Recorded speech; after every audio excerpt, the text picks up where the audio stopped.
All right, in case we hadn't noticed with this working on it problem, you had four different slides and you had a graph, a picture, words, and a T-chart to work with for solving a pattern problem. All of these images and words represent the exact same pattern.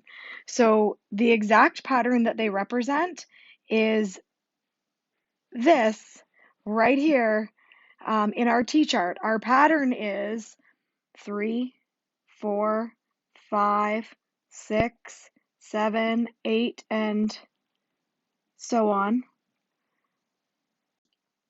The T-chart and the graph both ask me what the next three terms are or what the next 3 points on the graph are.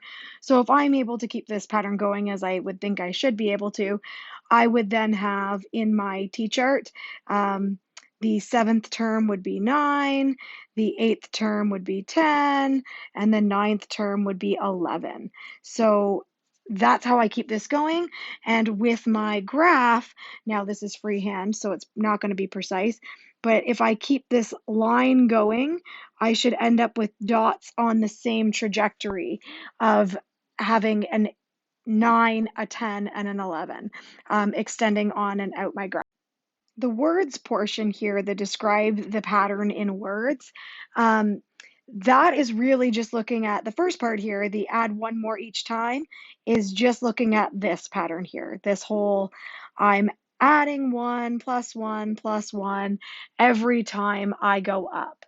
And the second part, the term number plus two, is where I've got my n plus two. So I could describe that this way.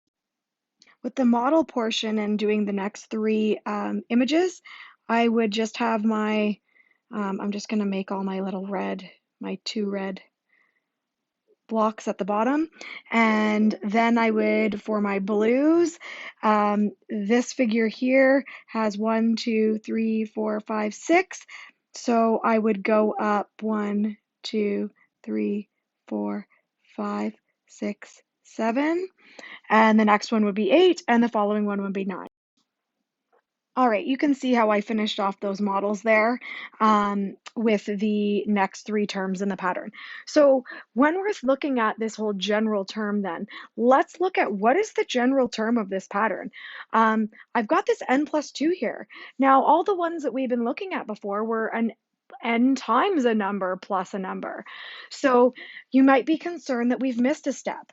But if we look at this, we really haven't, because this n plus 2, let's look at our T-chart. So the T-chart over here.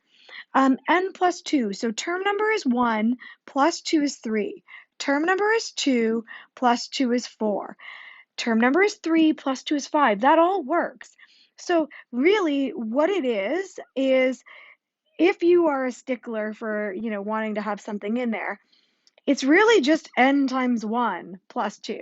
But is it necessary to say n times 1? No, because a number times 1 is just itself. So that's why you can just simply write this or just as n plus 2.